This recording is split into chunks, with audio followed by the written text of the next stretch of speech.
Hey everybody, Matt Hartman here again for Drunkard's Walk. Thanks so much for listening again this week. And thank you to Jesse L.E. for our theme music and Nick Jaramillo for the artwork that he did for us. And hey, if you are looking to give us a topic suggestion, the best way to do that is to head over to our link tree. That's linktr.ee/drunkardswalk. And you can get links there to everything, including that form, which will allow you to give us topic suggestions. So give us a suggestion. We will contact you, hopefully get you on the show, chat with you about your topic, and hopefully walk to it. Hopefully find our way. It's always great for us, and we're always looking for new folks to come on the show. So if you're interested in doing that, go ahead and fill out that form, send it our way, and we'll get you on the show. I think that's all I got for you, so enjoy this episode. Some weird stuff going on, man, but I think you're going to enjoy it.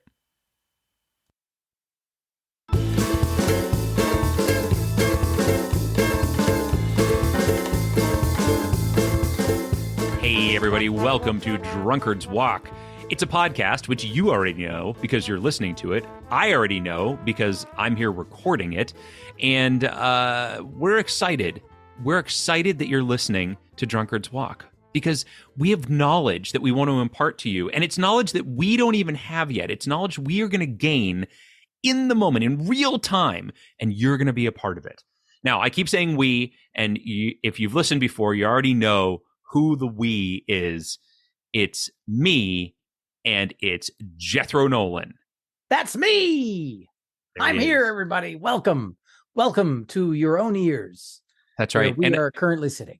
We are sitting in your ears, and I didn't even say, I think I'm Matt Hartman. Did I say that? I don't think I even said my name. The people know, Matt. The people know? Once those dulcet baritone notes hit their ears, they're like, I feel a Hartman coming on. My. I don't like the way that sounded. That sounded like ways I was made fun of in middle school. Fucking their ears with your sound. No, stop it. Yeesh, gabish. Jethro, we are well into season 9 here. This is the 5th episode of the season, a third of the way through, if you will. And I'll tell you what, man. I'm feeling it. I'm loving these walks. I'm stretching before each one to make sure I don't cramp up. Eating a lot of bananas. How about you? How are you preparing? I can't believe we're still doing this. Honestly, this started as a pandemic thing, and then it eventually just turned into like, oh, I guess this is how we spend middle age. Yeah, that's right. That's exactly correct. And I think if we didn't do it, I'd be disappointed. I don't know if anybody else would. I know that I would be. Jethro, would you be disappointed?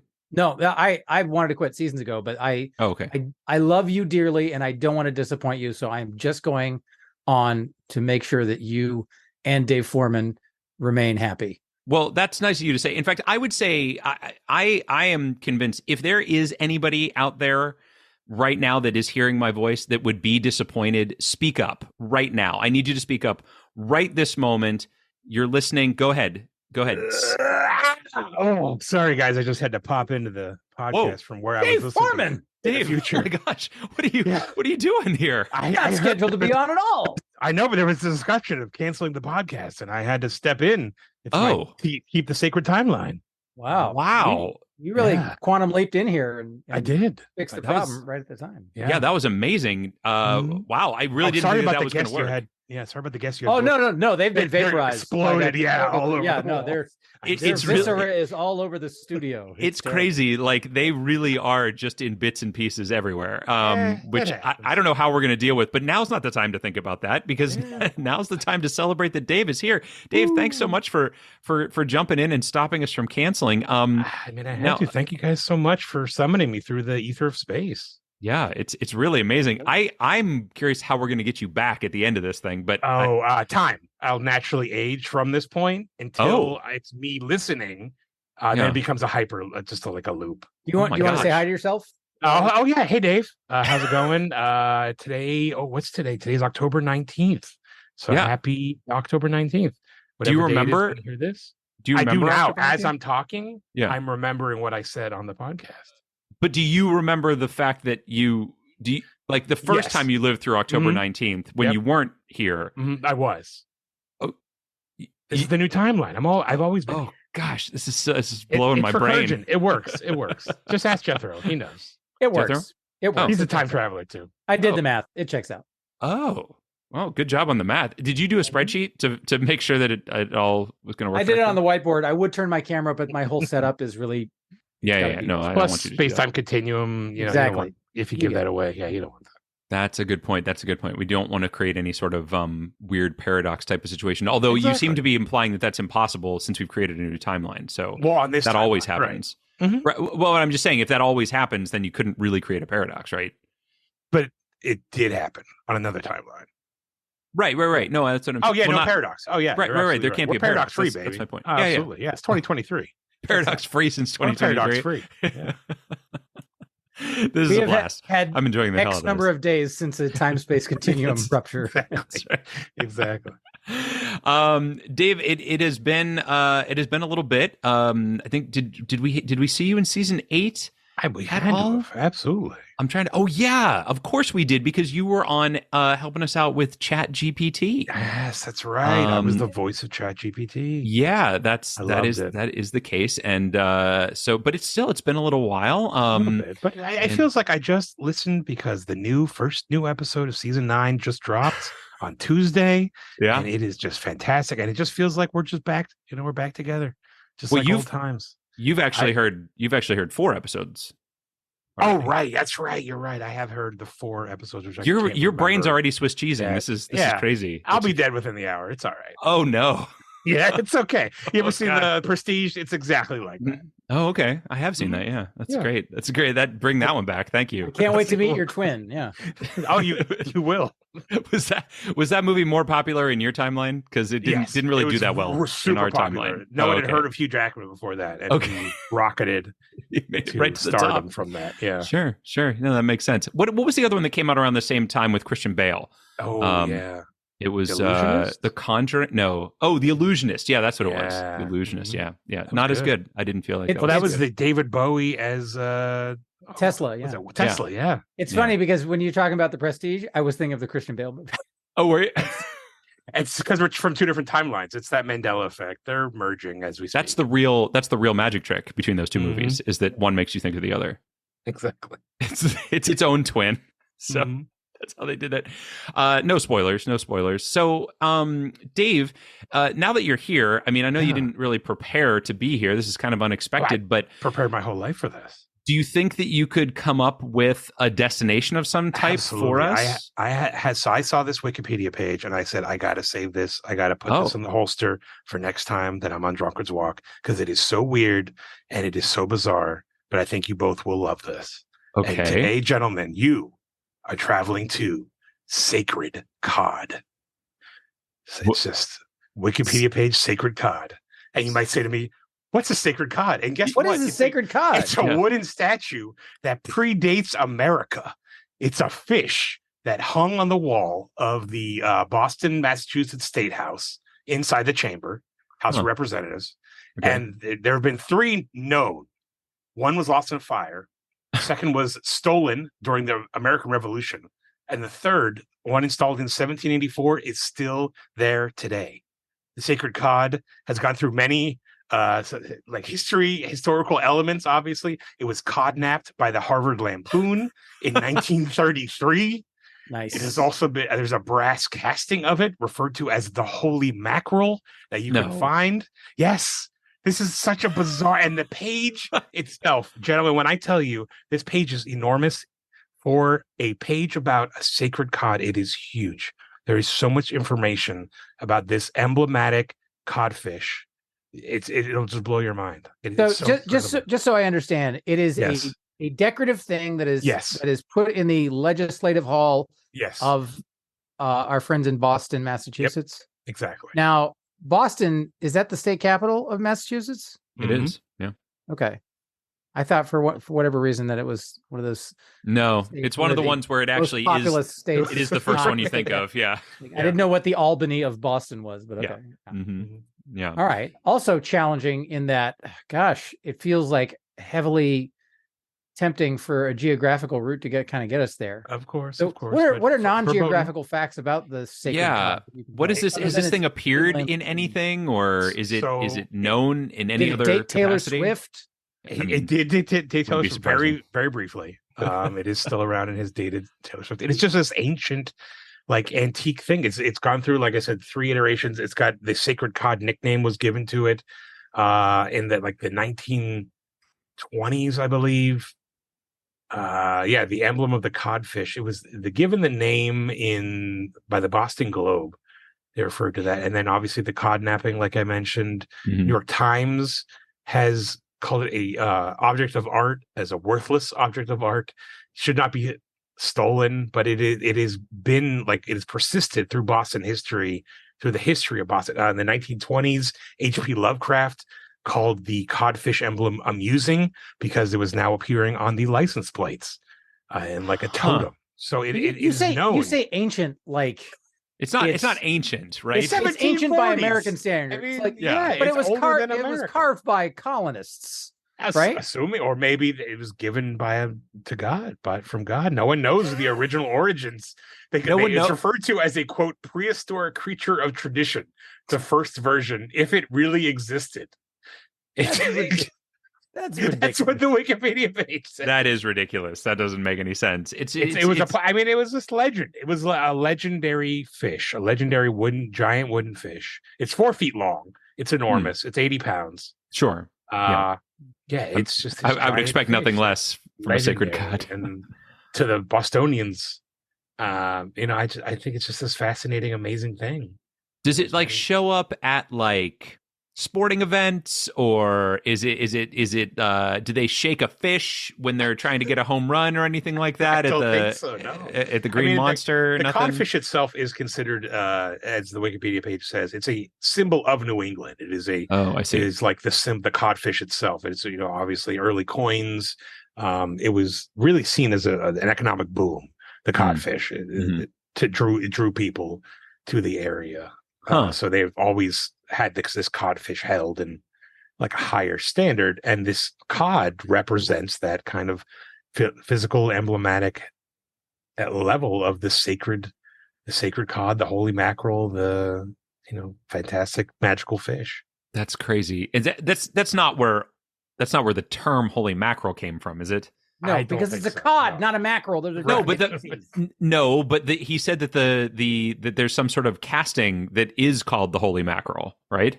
Right. They refer to the brass casting is referred to as the holy mackerel. That's above the chandelier inside the State House Senate chamber. This is insanity. What is happening in Massachusetts? Sacred cod lives in the House of Representatives in the State House. It's just so bizarre. I know. I love it. And the fact that it was stolen by the Harvard Lampoon makes me very happy. Codnapped, they called it. Sure. It makes me laugh. And it's that kind of whimsy that's kept the Lampoon in business all the time. Exactly. They know where the line is, and they don't cross it. Those were the big numbers back then. Yeah. Wow. Well, this is a crazy one. And I don't know. You're right, Jethro. We want to try to avoid geography in getting there, but it does seem very tied to Boston. But we'll find a way, right? Probably. In cod we trust. Yeah. Oh, that's good. That's good. Is it? Cod is dead. It does say as a kind of a sub-heading to the sacred cod, not to be confused with sacred cow. So you may get some guidance from other, alliterations or other holy objects. I don't want to guide the trip too much. Sure. You might have other ways in. So many holy animals that we could. There are many. There are many holy animals. The divine giraffe. It's not actually like blessed or something, though, right? It has nothing to do with the church. Who could say? But no, the church does not recognize it. Okay. Who can say? But I am right now. Immediately, no.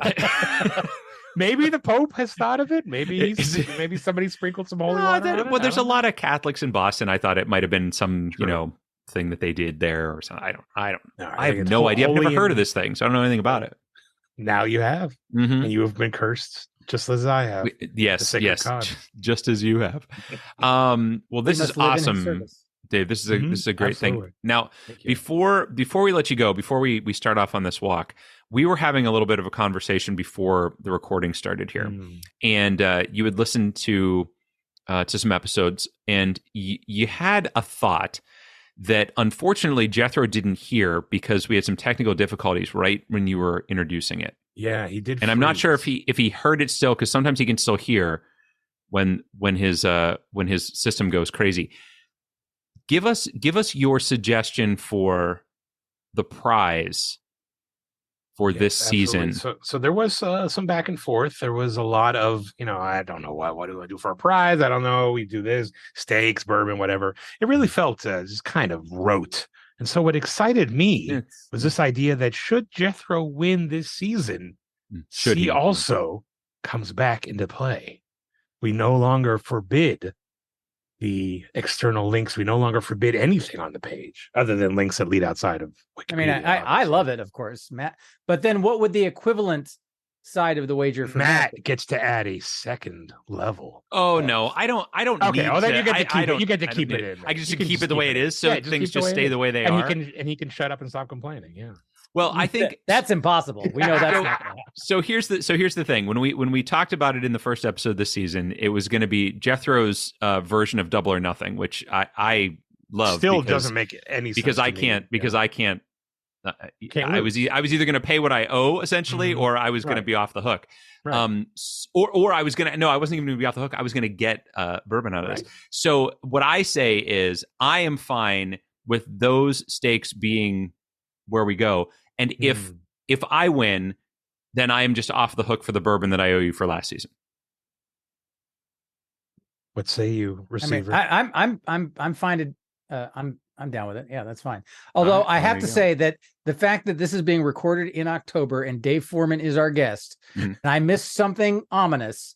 Yep. I was worried that there was going to be some David S. Pumpkins vengeance that was getting served up. And no, that's like, you can't play that joke again. We're even. Jethro has to come to arcade and reenact the David S. Pumpkins sketch as David S. Pumpkins.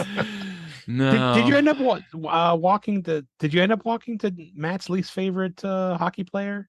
Oh yeah, we absolutely did. Yeah, so you were even on that one. Yeah, and his wife was the one who suggested. Yes, that's right. Yeah, it was even better. Yes, that really twisted the knife. That I'm always here to stoke marital harmony. However, it's awesome. Beautiful. It was awesome. So you guys are even then. There's no more sneaky links or till next time. Till the next time we figure it out. Yeah. Exactly. I better cancel that hit that I put out. Uh-oh.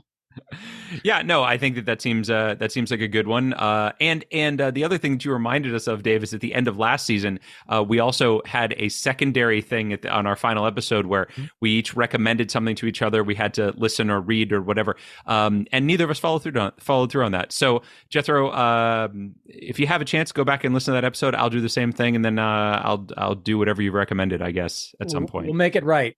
Yeah, we will. We'll fix it, Dave. We promise. The Patreon subscribers demand it.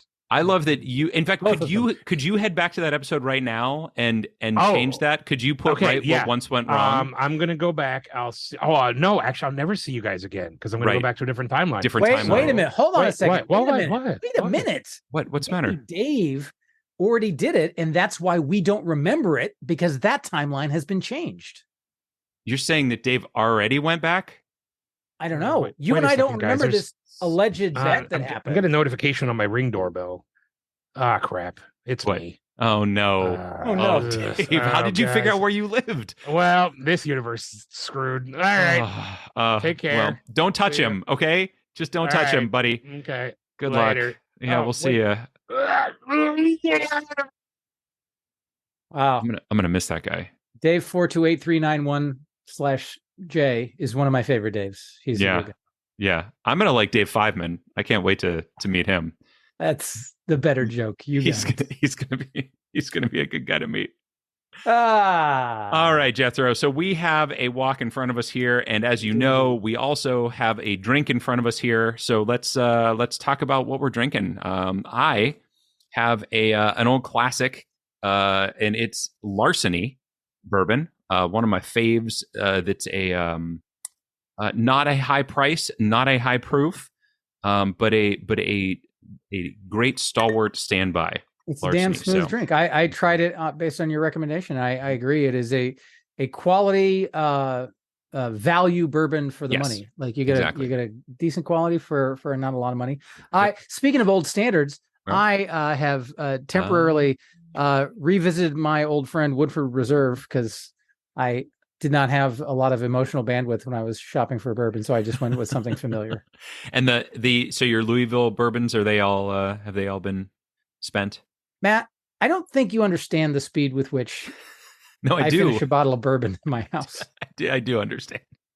Just checking. I just wanted to make sure that I had it, that I understood. I wanted to keep everybody up to date. I want to make sure everybody else understands. The sad thing is that I brought 2 bottles back, and one of them I didn't even get a chance to mention on the podcast. Oh, geez. It didn't.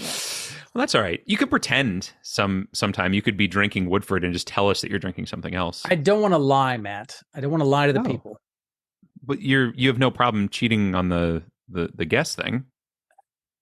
Why would you have a problem lying? Why won't you let that go? Because it's the only way that I can feel okay about myself. Matt, you exceed me in so many areas. Just let me have this. Do I? Oh. You do, in fact. Thanks, man. You're taller than I am. You're smarter than I am. You're better at escape rooms. Definitely not true. No, that might be true, but that's only. No, you absolutely. In fact, this is a fun fact. So when you invite me to participate in the different areas, same hunt, dash group. Mm-hmm. You invite a number of people. You always break off and do the expert level, and then I'm with the friends doing the sort of beginner level. Well, it's just experience. I've just done a lot of them, so that's the only reason. And it's not like I do well in those things. It's not like I come in first or something like that. Like I always come in very, very low.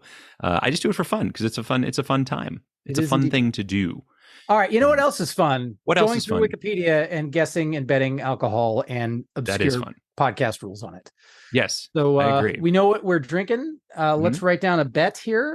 A number of links we think it's going to take. A bet? You mean a guess? A guess. A Betty guess. Oh, a Betty guess. A guessy bet? A guessy bet. All right. Let's see. So we're going from the Outerbridge Crossing, Indeed, a bridge which is in the New Jersey, New York region. Indeed. To a fish that is in Boston. The sacred cod. How many is that going to take for us? I know the answer, and I've written it down. All right. I have also written it down. So let's see if our answers are the same at the end. Fantastic. Let's do that. Now. All right. So we start here at Outerbridge Crossing, which, as a reminder to all of you who may have forgotten or didn't listen last week, Outerbridge Crossing, also known as the Outer Bridge, is a cantilever bridge that spans the Arthur Kill between Perth Amboy, New Jersey, and Staten Island, New York. And the notable thing about this is that it is called the Outer Bridge, but it is not because it is the outer bridge. It's because it's named after a gentleman by the name of Eugenius Harvey Outerbridge. Now, you and Nick mentioned that a couple times last week, Nick Harmio, who gave us our destination, as well as designed the logo that we have etched on the very bourbon glasses we're drinking from. Now, you said, like, isn't it funny because it's named Outer Bridge? Like, what is an outer bridge? Like, well, I just assumed that's honestly, not like a common phrase. No, there's an inner bridge and an outer bridge. No, I don't think that it is. But what in the way I envisioned it before he told us that was that there was some body of water that this thing went across, and one of them was, so if you picture like some sort of gulf, like, you know what I mean, like a gulf of water, a gulf, a gulf, yes, yeah. A gulf. It kind of has like picture like a horseshoe shape. Okay. So let's talk about San Francisco Bay, because this is the exact situation you're talking about. So what I was saying was the outer bridge would be the one closer to like the ocean or the open water versus the Golden Gate Bridge in that instance. The inner bridge would be closer to where the Bay Bridge, where the land kind of meets itself. Sort of. That's how I pictured it. I'm not saying that is at all. That's not a real thing. That's just in my brain. That's how that worked. So that's it. That's all there's to that. Yeah. I got nothing more than that. And that what I have just said almost is the same number of words as are on this page, because this is a little tiny page, Jethro. Is it? There's not a lot of information on here. That's all right, because I've already found the link we want to click to get out of here. You did? I have. Is it geographical? Are you going straight to a map? No, it's not geographical at all. Well, what did you find? So there is on here. So we're trying to get to Sacred Cod, which is apparently this incredibly ancient Boston relic. Yeah. That's really only a couple 100 years old. So the word ancient really does. Yeah, only an American could say that. So if you look under the tolls section, the first, or not the second paragraph, there's a reference to the Rip Van Winkle Bridge. Oh. And Rip Van Winkle Bridge will certainly get us to Rip Van Winkle and gets us into early American folklore, which could get us to many early American things, most of which happened in Boston, because there were only 2 cities in early America, Boston and Philadelphia. And so most of the stuff happened in Boston, and then some of it happened in Philadelphia, and then the war, and then there were 13 colonies. Well, I'm pretty sure Rip Van Winkle is a story that takes place in New York. Yes, but it gets us from an era standpoint back to early American days. I see. Okay. I mean, well, if you'd rather click on Easy Pass. I mean, I thought about it. Don't think I didn't think about that, because I did. I also was considering one of these bodies of water that it's talked about, because it's a fish, and maybe there would be some discussion of fishing in that body of water, and there we go. I don't understand how bodies of water are somehow, in your mind, less geographic than spots on land. No, they're not. You're right. I mean, don't get me wrong. I've also considered that. But I don't know. I would have been able to still sleep at night had I decided to do that. But I think you're right. I think a bridge is also geographical, but less so than a city or a lake, or in this case, a kill. So let's do it. Let's go to the Rip Van Winkle Bridge and let's see what happens. All right, here we go. The Rip Van Winkle Bridge is a cantilever bridge spanning the Hudson River between Hudson, New York and Catskill, New York. Short story of the same name is linked, which takes us to Rip Van Winkle if we want to go there. But let's take a look and see if there's other possibilities. This is a shorter page than the last page we were on. Yeah, there we go. But fortunately, it does link us to the short story of the same name, which is really what we were after. It does, although it also links to Washington Irving, who was the author of that story. And I wonder if going through Washington Irving might be better than going through the specific story. I like Washington Irving even better. Because that gets us to, the early 19th century, at least.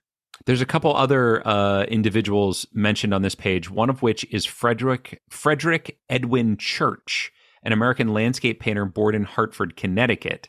So not Massachusetts, but closer than any of these other people who were born in New York. So I don't know if that's a good way to go too. They also seem to be, based on the photo, I'm assuming that they are of that same age. Thomas Cole is on here too, but they may be from later. Frederick Church might actually be, almost looks like a Civil War era. Possibly revolutionary. The Frederick Church one looks like an actual photo, perhaps a daguerreotype. Yeah. Whereas the Thomas Cole one is is that a painting? I guess that could be a photo as well. I guess the problem here, though, is Washington Irving was writing in the early 1800s. Yes. So maybe that isn't as good to go through as the story of Rip Van Winkle, which takes place during revolutionary times, right? Or, well, does it begin in revolutionary times or end in revolutionary times? I don't remember. This is where I have to confess that I've never read the story of Rip Van Winkle. Really? Oh, okay. But you're familiar with it, right? I know of it. Guy falls asleep, wakes up. He's a bit of a time traveler, not unlike 100 years, I think. I think he sleeps for 100 years, but that might be wrong. It might be like some odd number that's not. So I would say Washington Irving, just because he was such a important literary figure in America's early history, that he was likely to have crossed paths with other important figures. Like, I know, for example, that there's going to be a link to Nathaniel Hawthorne on this page. Yeah. I'm just concerned that we're placing ourselves too late in the game for like the origin of this sacred cod, and so it might just be not existing. But again, I don't know why the story of Rip Van Winkle would have any connection to the sacred cod either. So, if we can get to a Boston-based politician, like for example John Adams, I think we're home free. Yeah. Well, but so the question is Washington Irving the path to that, or is Rip Van Winkle the path to that? I think that Washington Irving would be better, because Washington Irving had a full life, and later. Yes, but Rip Van Winkle is not a real human being. I understand, it's but a short it takes story. place during that time, and there might be mention of those people in the story, which would. But the whole deal with them. Rip Van Winkle, and again, pardon me because I've not read it, but I'm going to pretend like I have authority on this subject. Sure. Is that he falls asleep and then wakes up. But I'm not sure when he falls asleep. He might fall asleep before the revolution starts and wake up during it, or he might fall asleep during the revolution and wake up after it. I don't recall. That's where I'm at. So, all right. If you feel like Washington Irving is a good way to go, I suggested it in the first place, so I will do it. I'm desperately trying to agree with you once, and Matt, you won't let it happen. Let's go. Washington Irving. Here we go. All right. Look at this. This is a Wikipedia page. Yeah. Now this has some depth, some width, some girth. Oh yeah. Yeah. There's George Washington mentioned right on here, right at the very beginning. Who famously, wasn't he a Virginian, or was he from Virginia? New York? Yeah, Virginia. Okay. Yeah. So Nathaniel Hawthorne, as promised, linked here. Edgar Allan Poe, Herman Melville, Lord Byron. You got a lot of. Get your pick. I guess contemporaries in here, perhaps. Christopher Columbus. Here we go. Yeah. Well, and you know what else you're going to find on here is some links to the Headless Horseman and the Legend of Sleepy Hollow, also written by Washington Irving. Absolutely. Now, as we feared, he was a New Yorker, so there's a lot of old New York references here. Sure. Although I see that Aaron Burr is linked on here, which leads me to believe it's likely that Alexander Hamilton. Remember that? Remember that old commercial? Oh yeah, the Got Milk campaign. Yeah, he's got that's funny. That's the first time Hamilton was famous. I think the first time was during his lifetime when he founded the bank. Nope, that was the first time. Now, here's an interesting thing. Mad Magazine is linked on this page. Okay. Well, I feel like Mad Magazine might have a link to the National Lampoon? The Harvard Lampoon. Okay. And so there might be a connection there. I'm not saying that's the way to go yet, but I just want to point out that it's here. I love the idea of getting there through the Harvard Lampoon. I just think that's a small bullseye because I don't know if you know this about the Harvard Lampoon. They pull a lot of hijinks. Yeah, they do. But this sounds like it's a pretty big deal in Boston. So I feel like it could possibly be on that page. If it's mentioned on the Sacred Cods page, why not mention it on their page? It's a possibility. Yeah. It's a possibility. It is a possibility. There's also Analectic Magazine. I don't know if they've had any famous jokes. No, I don't know. Well, there's a whole humorist thing as well that I went right past. Bracebridge Hall or The Humorists, a medley. Probably not actually funny, and it's like novels or something else. Charleston, South Carolina is linked on here. If you want to go to Charleston, South Carolina, that's where my mom's from. Well, then I guess we have to go there. I mean, let's just go there. No, it's geographic. We can't go there. Oh, yeah. Good point. Millard Fillmore, Franklin Pierce, Mount Vernon, all things that aren't going to help us. Daniel Webster is linked here. Yeah. Also from New York, I believe. He represented New Hampshire and Massachusetts in the U.S. Congress. Oh, is that right? Oh, okay. All right. Well, you know who else is on here is Henry Wadsworth Longfellow. Who you may recall wrote Paul Revere's Ride. He did indeed. Which took place in Boston. Uh-huh. So there's the thing. Listen, my friends, and you shall hear of the Midnight Ride of Paul Revere. That's the one. The New York Knickerbockers are linked on here. I wonder if there is there a path through like the Headless Horseman into mythology of the United States, which somehow has something about this? Is that a thing at all, do you think? Or is that, I mean, is it possible? Sure, all things are possible, but okay. I feel like it's not particularly likely. I mean, yeah. I get what you're going at, but I mean, you and I neither of us had heard of the Sacred Cod, so I don't. Despite the impressive regaling that Dave Foreman gave us regarding it, I don't think that it's something that's got a tremendous amount of traction outside of the Boston area. Yeah, no, I would agree with that. Oliver Wendell Holmes. He was an American physician, poet, and polymath based in Boston. Was he now? Oliver Wendell Holmes. He was, but Oliver Wendell Holmes was later in 1859 is when they're talking about here. So, but still, I don't know. I mean, get you into Boston, and maybe he, happened upon this sacred cod at some point and wrote a story about it or something. I don't know. You were saying Webster. When was Webster doing his little dance around the hall? I think in the early part of the 19th century. So, okay. But I mean, still, we're not. Oliver Hazard Perry is on this page. Look at that. Didn't we have to go to him one time? Wasn't he one of our destinations? I don't recall. Somebody somehow connected. Maybe the FID took us through him. I'm not sure. Yeah. Daniel Webster, we're talking under William Henry Harrison, John Tyler, Millard Fillmore, so like 1840s, 1850s. I don't know, man. I still kind of like Mad Magazine because it's like the most fun path that we could go through. You know what? I, as a youth, spent many years regaling to the sophomore humor of Mad Magazine. So I'm down. Let's go. Mad Magazine. All right, let's do it. It's under first major writing. So apparently, apparently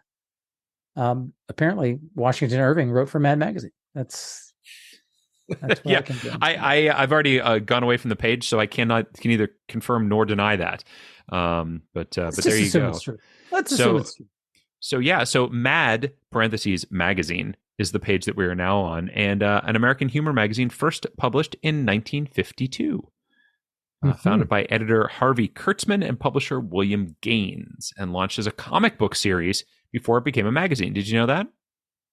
I believe I saw something to that effect, but it was before my time. Yeah. I think that I have heard that story, but I did not know that either. Though there are some pictures here of some like the covers of these comic books, which is pretty crazy. So the question is, will the Harvard Lampoon be on this page? That is my question, and I'm hoping it is, because I mean, satirical magazine will certainly get us there. Yeah, no. But I'd rather. Seems like there's a reasonable chance that Harvard Lampoon is linked here. Mm-hmm. I mean, it's a long article. It is quite long. It may even be longer than the page that we were just on. I see. All sorts of Archie, Superman, The Simpsons are on here. The Simpsons, I mean, that would definitely get you to the Harvard Lampoon. Because a lot of writers that were on The Simpsons came from the Harvard Lampoon. The Onion, The Daily Show, Watchmen is on here. Yeah, there's all kinds chock-a-block. Yeah, it's and a lot of pop culture references, right? Weird Al Yankovic is on here, which was one of our destinations at one point. There is a link to Timothy Leary, who was a professor at Harvard. Okay. Well, I feel like that takes us a couple more steps, unfortunately. But you're right. If you've got the Harvard Lampoon link, I'm happy to click on it. No. I'm not. Well, not yet. I haven't found it yet. Gilbert and Sullivan is on here. Mm-hmm. Dick Tracy, Alfred E. Newman, obviously. The Empire Strikes Back, a classic. Is there a section called Other Satiric Comic Magazines here? Oh, and what do you see there? I'm looking through it. I'm seeing a list of other satiric comic. And there's National Lampoon. Oh, which would definitely give us to Harvard Lampoon, but I do not see Harvard Lampoon linked here. That is a shame. That is a crying shame right there. It's got to be linked on National Lampoon, right? Oh, I mean, it'll definitely be linked on that page. My hope was to get there straight from here, just to cut out an extra step. Yes. But oh geez, look at these irregular contributors. Single Mad Byline: Charles M. Schultz, Chevy Chase, Andy Griffith, Will Eisner, Kevin Smith, Tom Wolfe, Jason Alexander, Jimmy Kimmel, Winona Ryder, Richard Nixon. Holy cow. Famed Mad Magazine contributor. Richard we tried to get through Richard. We tried to get through Laugh-In, didn't we? To get to somebody at some point. I don't know if it was actually Nixon we were trying to get to, but Yu-Gi-Oh is on here. High School Musical, Nickelodeon. Boy, they really seriously have everything. Now, maybe am I being too focused on Harvard Lampoon here? Is there something else that gets us closer to this fish? The Sacred Cod? Is there some other Boston-based thing that we're just John ignoring Adams here? listed here? Was there hilarious? That's what I'm saying. Like, is there Spy some versus kind of Spy versus John Adams? Is Dave Berg perhaps a descendant of Benjamin Franklin? We've got Dr. Demento on here. We've got All in the Family. We've got Off Broadway, Stephen Sondheim. I feel like we came to Mad Magazine with the very specific goal of getting to the Harvard Lampoon. Well, we did, and it's not here. So I'm looking to see if there's another path out that's going to be faster than the National Lampoon. And I'm not seeing it, and I don't think that there is going to be. But I want to make sure before we just go wandering off. You know what I mean? I'm fully comfortable with clicking on National Lampoon to get a start. Yeah, I know you are, but I want to look at some other things here and just make sure. The history of Mad, the TV series. Mad TV is on here. Cracked magazine, of course, is on here, which was never quite as good, but they always had some good Star Trek parodies. It's funny. Cracked magazine is to Mad TV. Sorry, Cracked magazine is to Mad Magazine, as Mad TV is to SNL. Yeah, I feel like it's the lesser version of the medium. Yeah, I would agree with that. I was afraid you were going to do a Hydrox Oreos comparison there, and I'm not certain that Cracked came before Mad. So not so soon after dear Dave Foreman's murder in whatever universe he's in. Well, let's be clear. He's not necessarily dead. It's just that he's. I feel like if two Dave Foremans meet in a single universe, there's got to be like a Highlander style duel to the end. No, I think he leaped before he actually found him. Let's hope so. But again, if we've proven nothing on this podcast thus far, is that when Dave Foreman leaps to a new timeline, he blows up somebody's body. Well, that's definitely true. But whose is the question at this point? We were going to have Aaron Kleiber on this episode, but unfortunately, Dave Foreman opened a portal to the universe, and Aaron Kleiber's no longer with us. That's right. But that's it. Just in this timeline, though. So I had to go through my mind to be like, who wouldn't mind us making a joke about them being dead? And Aaron Kleiber was. That's good. You did that quick. I have to give you some credit on that. I was gonna go with like a big celebrity or something, but then I didn't want to get flack from our thousands of listeners suggesting. Because who do you pick, right? And still exactly. Oh, Axolotl is linked on this page. Can you believe it? Yeah, I know. Maybe was the Sacred Cod created by Aztecs? Well, I mean, this is the actual axolotl, the sea creature. So we could. Well, I don't know if it's a sea creature. Actually, it's an amphibian, so it probably doesn't live in the ocean. But it's there is a chance of getting into other creatures like the cod from there. Yeah. Yeah, I feel like it's not even a sure thing that it's going to be on the Harvard Lampoon page. So I'm kind of excited to get there and see if it is. Yeah. Like, if we go to a fish, like we know that we can go up the hierarchy of kingdom, phylum, class, order, family, genus, species, and get to cod. Yeah. Like, it's just not as much adventure. It's boring. No, I get it. Whereas, like the Harvard Lampoon, like who knows what the hell they've done? Maybe the Sacred Cod is the least of their achievements. Oh, I mean, it probably is, but that doesn't mean it's not listed on there. All right. Well, where do I find this link to National Lampoon? So it's on under spinoffs. There is a other satiric comics magazine. Oh, yes, section. I see it. And it is at the end of that. There it is, National Lampoon. All right, let's do it. Let's go to National Lampoon. National Lampoon. Oh, look, a link to Harvard Lampoon. But before we go there, let's painstakingly review the entire Wikipedia article to see if there's mention of the Sacred Cod. I mean, it's not nearly as long as the other one. I feel like that's because Mad Magazine has run for a lot longer. Has it really?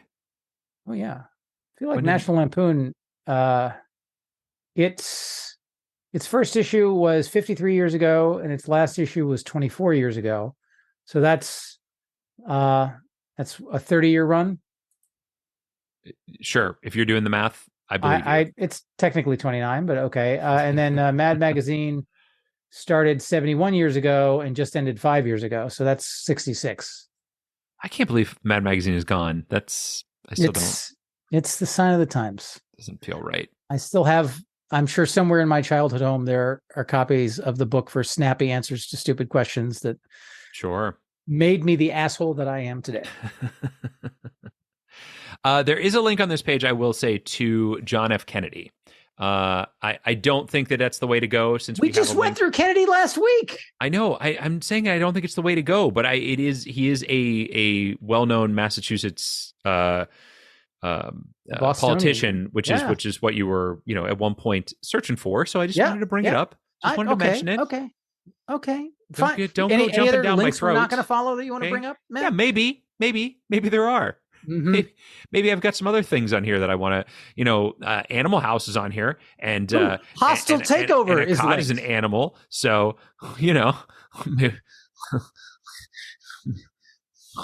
maybe that's... there is apparently, here's a sentence I'd like to read. Okay. The 6th issue from September 1970, entitled Showbiz, got the company in hot water with the Walt Disney Company after a lawsuit was threatened because the issue's cover, which showed a drawing of Minnie Mouse topless wearing pasties. Yeah, I read that as well. That's a good one. All right. Harvard Lampoon. Let's do it. Harvard Lampoon it is. All right. Harvard Lampoon. Here we are. Prestigious Harvard Lampoon. And rivalry history publications. Where's the thing on the side to incredible pranks that they played? I don't see anything listed for that. Founded 147 years ago. Yeah, that's true. The history section quite short, unfortunately.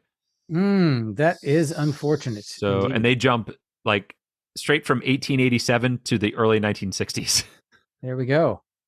I will say, this is painfully short. It is a very short page. There's not a list of notable hijinks. Nope, not at all. Oh boy. Okay, so what's the best way out of here? Well, the good news is we're in the Boston area. Yeah, but again, we want to try to avoid geography if we can. That's fine, but I'm saying that the odds that a person or a place mentioned on this page bumped into a sacred cod are higher than a lot of other pages we've been on this far. Well, so Harvard Square is on here, which is geographical, I understand. Harvard University is on here, not as geographical, but it is a place, but it's also an institution. There is also the Boston Brahmin Society. Brahmin Society. Boston elites, members of Boston's traditional upper class. That'll definitely get us to politicians and the State House of Boston. Right. I mean, that's kind of what I'm thinking. And I don't, honestly, the other things on here don't look super promising for getting into that realm of stuff. If we want to get into comedians, no problem. Here we go. Not gonna have a problem, but yeah. No, I like Boston Brahmins. All right, well, let's do it, man. Let's go into Boston Brahmins. It is under the first paragraph of the history section. Yeah, I lost it, but there it is. The Boston Brahmins, or Boston elite, are members of Boston's traditional upper class. They are often associated with cultivated New England Middle Atlantic dialect, accent, Harvard University, Anglicanism, and traditional British American customs and clothing. Descendants of earliest English colonists are typically considered to be the most representative of the Boston Brahmins. They are considered white Anglo-Saxon Protestants, or WASPs, which used to be a very popular term when I was growing up to describe a certain segment of society. I don't hear it so much anymore. I got to point out that the phrase Brahmin Castle of New England was first coined by Oliver Wendell Holmes Sr. Nice. So we could have gotten to him ages ago, but we decided to go against that. So I was a little worried that this was going to be a short page. It is not. Not even close. It is a quite long... Oh! What do you got? Under characteristics, there is a poem that I've actually heard before. No. The nature of the Brahmins is referenced in the doggerel Boston Toast by Holy Cross alumnus John Collins Bossity. Okay. And this is good old Boston, the home of the bean and the cod, where the Lowells only talk to the Cabots and the Cabots only talk to God. Now, did you notice there that the word cod was in that bit of verse? Oh, yes, I did. When you mouse over that word, it's not referring to the species of cod. It's referring to the sacred cod. Oh my God. Oh my God. So that's what in that it click on it. This is so crazy. I cannot believe this. Wow. Is that what that's supposed to be in that verse? Like, is that's what that's referring to? Listen, Wikipedia, I'm sure there's a Wikipedia page where people are arguing about whether it should link to the species or whether it should link to the sacred cod, and clearly the sacred cod won. But Matt, we've done it. That is insanity. Oh my gosh. Absolutely. And there it is. There it is in the photo there, the sacred cod in its quote natural habitat. This is incredible. Insane that this exists. It's 4'11". He said it was 4 foot. It's 4'11". That is that's how tall my mother is. So this cod is the same height as my mother if stood up. Insanity. All right. Well, I don't want to read too much into the page because again, we'll be coming back here and leaving out of it next week. But this is craziness that this even existed. I can't believe we got here. I thought once it wasn't on that one. It wasn't on the Lampoon page, we were in some real trouble. Turns out, not as much trouble as I thought. So, well done. All right, Jethro. So that, as you can see on our spreadsheet, took us 7 to get here, which is seems to be a pretty common number this season. 3 of our journeys have taken us 7 out of 3 out of 6 here. 3 out of Incredible. 6? 5. 3 out of 5. Excuse me, I'm counting wrong. So, so what do you got? Did you guess 7 this week? I did not guess 7. I guessed 5 because I thought we were going to get there quicker. So did I, Jethro. So did I. We both have too much faith in us. We do. I debated between 5 and 6 for a few moments, and I was like, nope, 5, we can do it, and didn't happen. So it's a tie. Which hold on a second here. I'm sure I've got 6 written down on one of my post-its. Oh no, that's fine. You'll find it. It's over. Look to the left. It's over to the left. Just turn the 9 upside down. You'll be fine. As eagle-eared listeners will know, this season we are taking ties and carrying them over to the next week.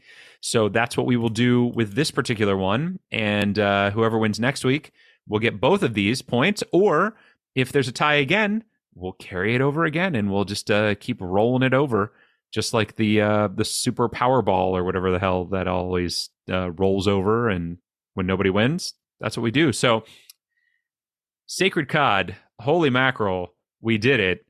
And I Jethro, good job. God works in mysterious ways. Good job. Yeah, I'm gonna go back after we get off of here and see if Oliver Wendell Holmes would have gotten us there any faster, but what an exciting adventure this has been. And folks, if you see Dave Foreman or Dave Fiveman walking around out there, or hell, Dave Threeman, send them our way, because we'll put them right. We'll get them home. Mm-hmm.